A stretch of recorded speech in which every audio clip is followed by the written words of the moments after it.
Okay, well, thank you so much. So now we're going to have Dr. Cromer come on to introduce our next speaker. Hello, everyone. My name is Sara Cromer. I, like Brittany, and I recently graduated fellow and now junior faculty member at Mass General Hospital. I'm also a native Houstonian, so very happy to see many Texans on this call. And it is my pleasure to introduce Dr. Hafida, who graduated from the University of Tripoli in Libya, then completed her endocrinology fellowship in Detroit and an obesity fellowship at Boston University and Boston Medical Center before joining staff at Joslin Diabetes Center. At the Joslin, she established a metabolic surgery clinic for people with diabetes that specializes in the study and management of patients who undergo weight loss surgery and manages patients with obesity and complex metabolic disorders. She's also passionate about advocating for people with diabetes and obesity, believes in eliminating obesity-related stigma, and providing excellent, quality, equitable care for all. Finally, Dr. Hafida is the Director of Medical Education, where she oversees design, content creation, and execution of a wide variety of education programs tailored to a variety of healthcare professionals. And because of that, she is going to be an excellent speaker on the topic of science and medical communications. This session is meant to be interactional. So if you have any comments, please do place them in the chat or raise your hand to ask any questions. And with that, I'd like to leave it to Dr. Hafida. Thank you, Dr. Cromer, and welcome everyone. I'm Summer, and there's no structure to today's talk, but I'd like to share with you what I do in my professional institution, and wonder if Dr. Cromer has any questions for me, so we can lead with that. Yes, of course. So to get us kind of starting and discussing, I thought a first question is, why does medical communication matter? Why is it important? Thank you for that question. That's excellent. I'd like to have our participants let me know why they think communication, medical education is important, and who they may find medical communication challenging, or why they think that's important. So everybody chat. I'm watching the chat box now, but I'll start with we communicate from the time we wake up in the morning till we go to bed. And what we do is highly complicated. What we do is highly complex.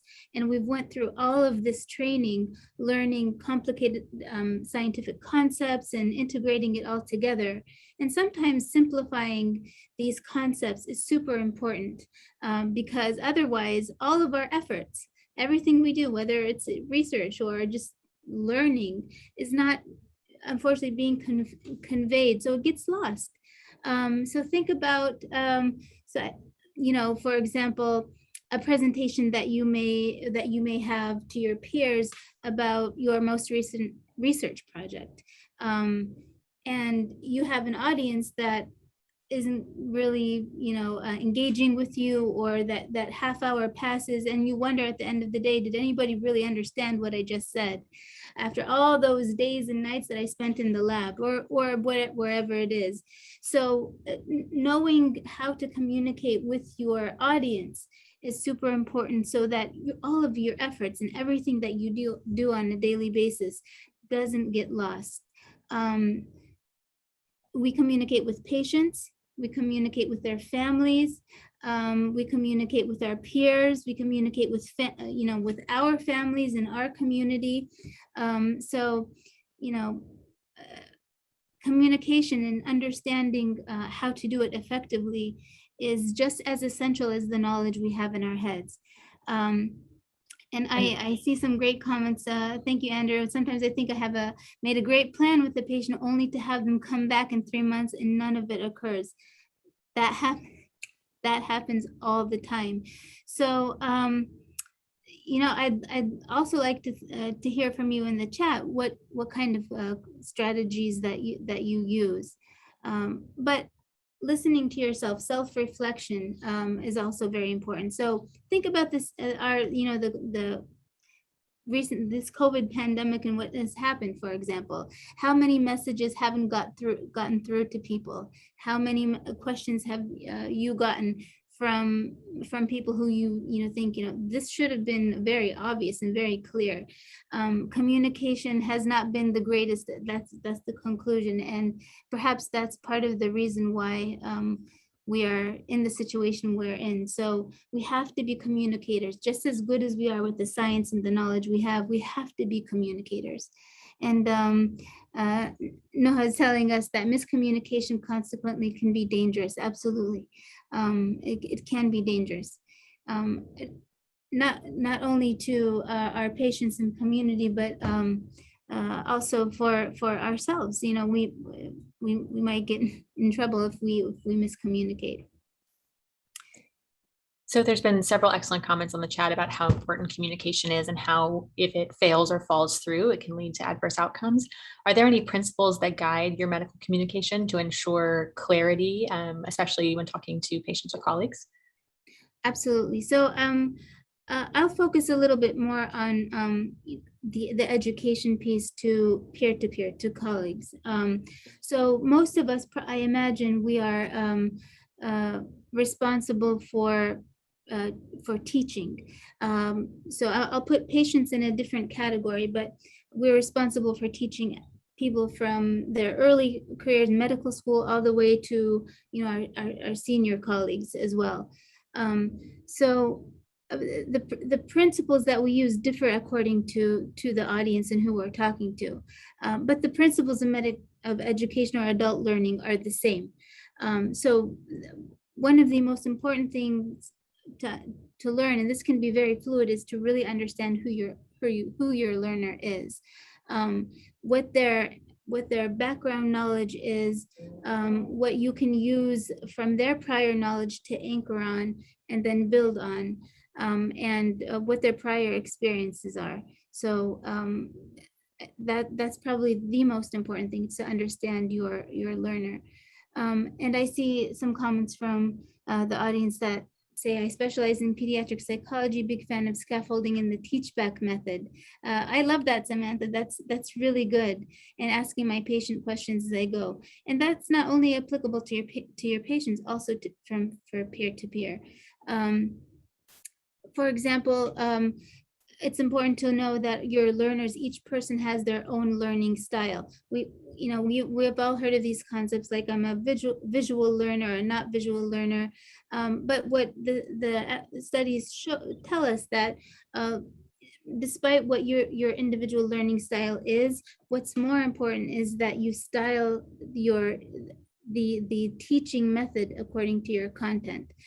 For example, if you're teaching what a CGM readout, continuous glucose monitor readout, looks like, and instead of putting all of the glucometrics or the things that you want in a bullet point fashion, it's more informative. It's better to have a visual representation of what that is. So the teaching style would be putting the actual graph on, maybe circling the important points rather than putting on a bullet point method. That's, for example, one way to modify the teaching style according to the learners. And please, share with me what kind of teaching styles that you like as well in the comments. It's, other methods that are effective in communications are using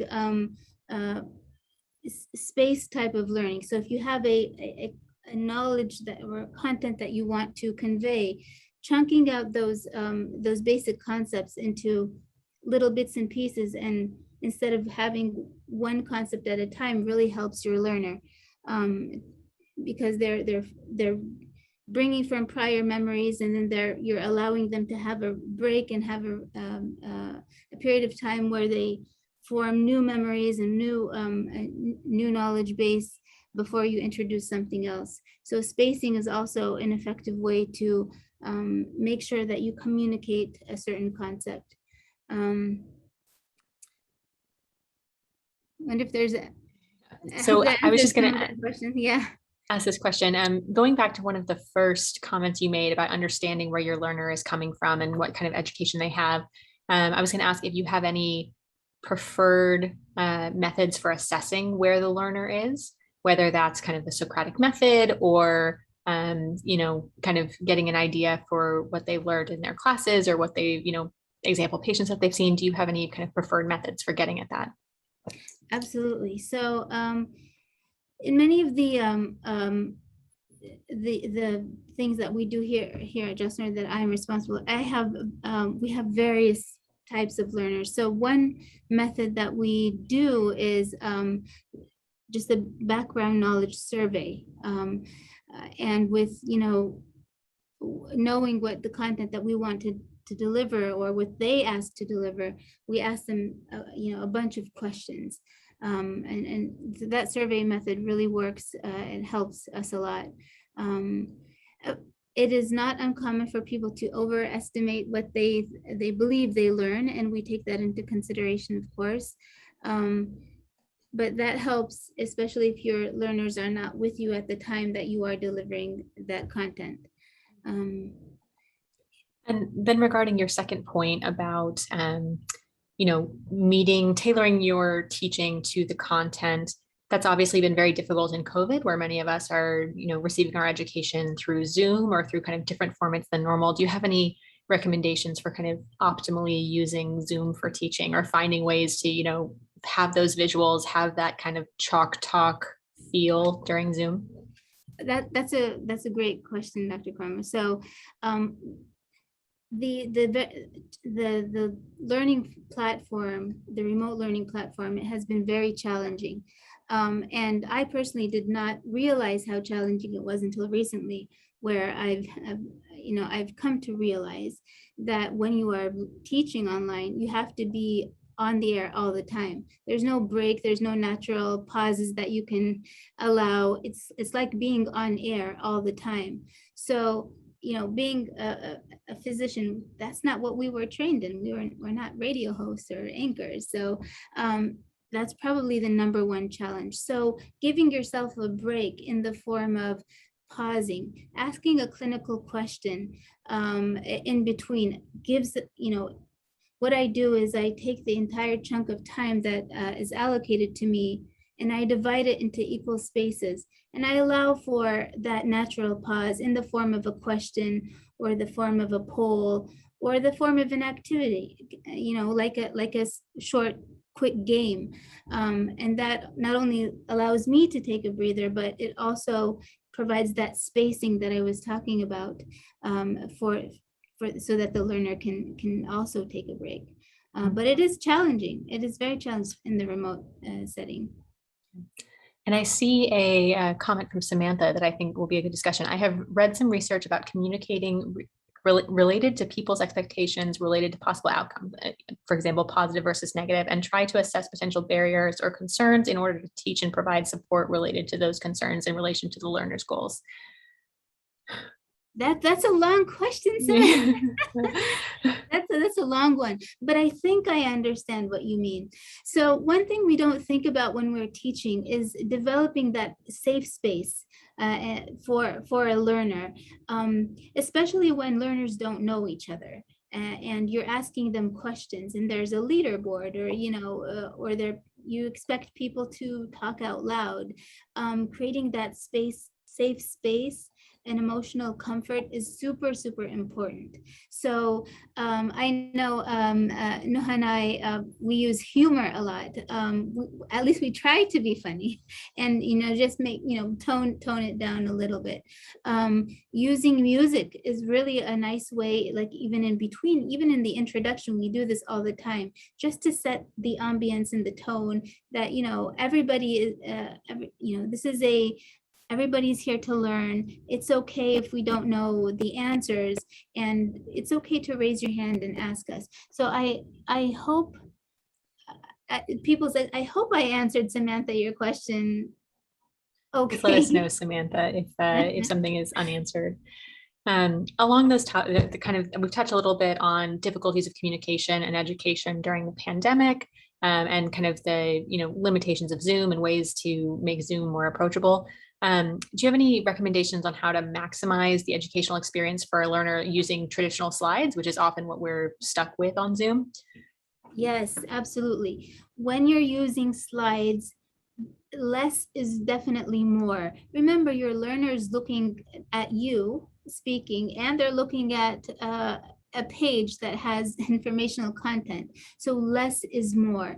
When there is a concept that you want to teach, try to visualize it. What does it look like? What's important to put on that slide? Leave out the extra text. You know your content. Leave it out if it's not necessary to be on there, and say it verbally. Allow a pause to answer questions, but maybe you can replace it with a picture of a person or a diagram. Or if there's a sentence, chunk it out, put a box around it, and make it a distinct item. You can put arrows in between if there certain concepts are related. But your listener doesn't want to be reading a book at the time you're teaching them. They want to be listening to you. If there's something that you want to point out, like a CGM that you're teaching, that's okay to have on the slide, but less is more. The background they're looking at is really important. Use white backgrounds. Think of yourself as a student in a classroom. What do they want to see? A whiteboard is sufficient. Maybe you want to use a whiteboard on Zoom too, and give everyone the opportunity to write and to participate that way. Definitely less is more. Black and white is enough, and use your words verbally, not necessarily through text. Great. And I know that you have a significant background in kind of the design of curricula and education, content design. How do you go about creating something like that for those of us who are, towards the end of fellowship, maybe starting careers in academia? I'd love to hear from our attendees today how they design their curriculum. So I want everybody to type their principles of how they think of designing a curriculum. And I'll tell you how we do it here. So there are two most important things. Who are your learners? So we talked about that a little bit. Who are they? And what do they want to learn? And how am I going to deliver it? In the old days, before the pandemic, we used to have everybody in person in a nice classroom setting with maybe food and coffee, and we could do it that way. So now everything is remote, and that's okay. But how do they want to learn? Am I going to give a live session, or is this asynchronous learning?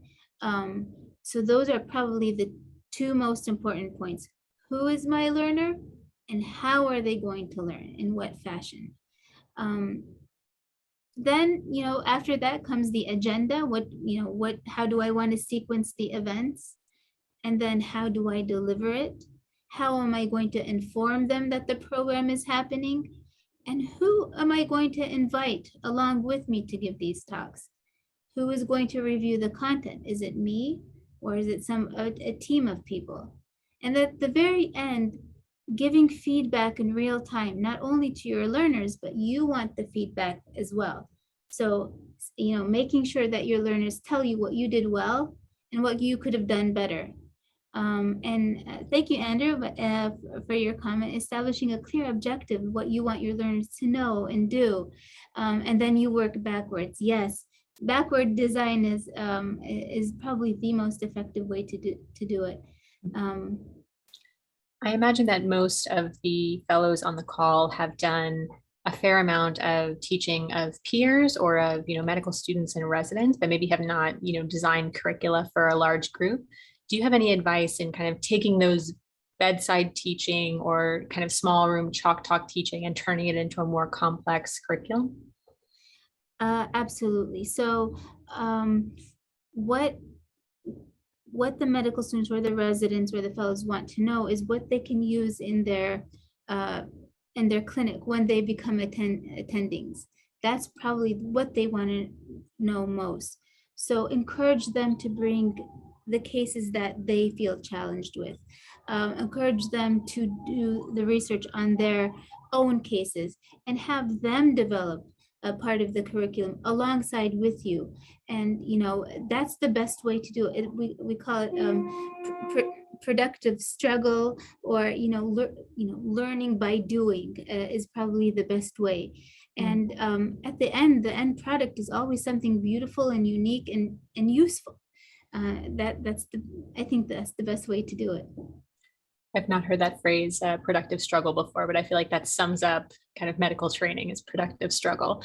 I really like that. Okay, great. And then back on the idea of Zoom teaching, and especially in like a longer curriculum, do you have any advice for keeping learners engaged and creating kind of that interactive, productive discussion?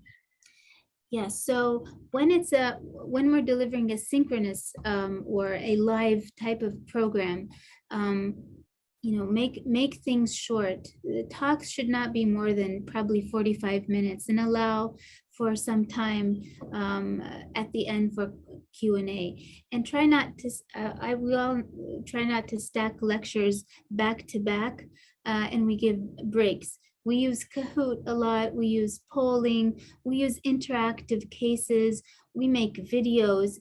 All of this is done by us. We're not trained in video production, but these are things that are easy to learn. So when you have an animated video that's 3 minutes of a clinical case, people will be very engaged because they're watching TV, and they'll give you a break to sit back and, take a breather a little bit. And then, asking questions from your audience as well, calling on them to help them feel, that they're part of also the learning process, and their views and opinions and experiences are just as important. If it's asynchronous, that's a little bit different. That gives you the flexibility to really shorten the educational content into maybe 10-minute chunks at a time. Spacing concepts rather than learning like all about type 1 diabetes in one setting. You learn just about, the clinical presentation first, and then you give a little bit of time, and then you learn something else and something else, and you give the participant tasks to do. You engage them in actually doing things, like maybe it could be a quiz, or they could be matching things or writing in a small excerpt of what they learned. So again, productive struggle. Yes.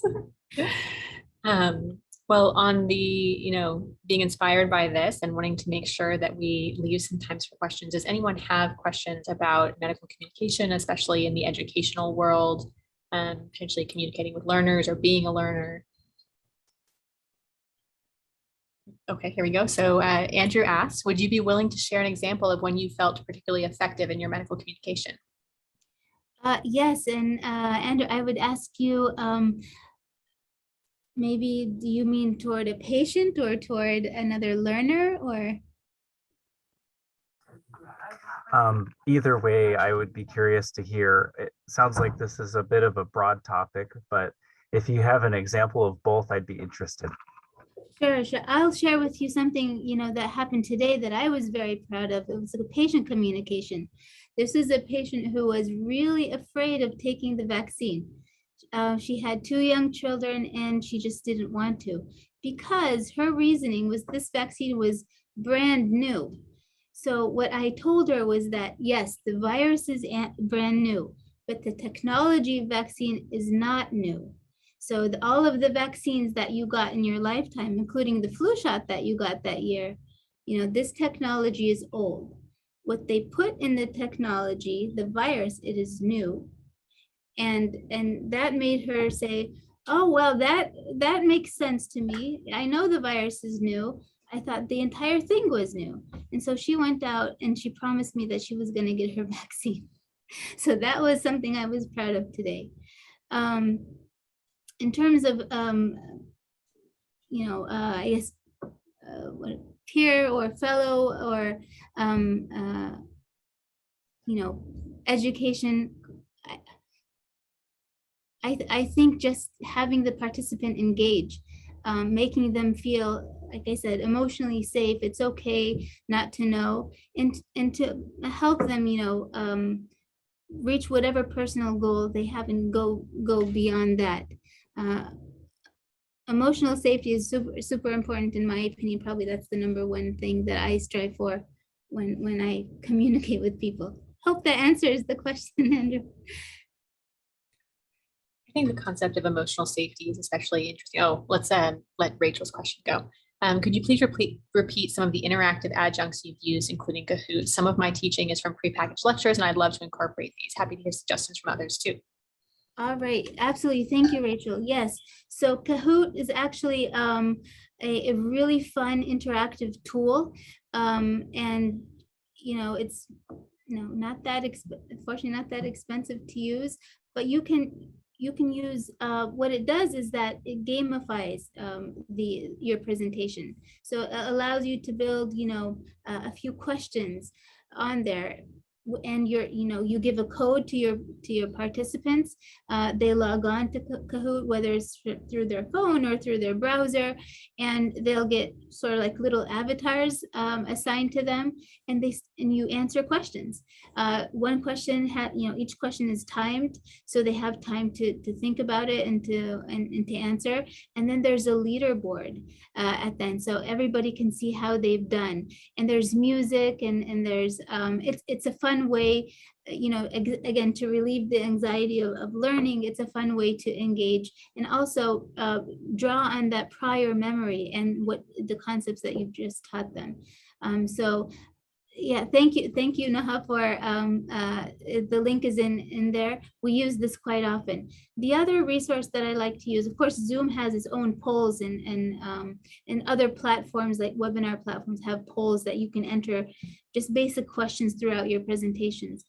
But something I like to use a lot is creating animated videos illustrating a case, usually clinical cases.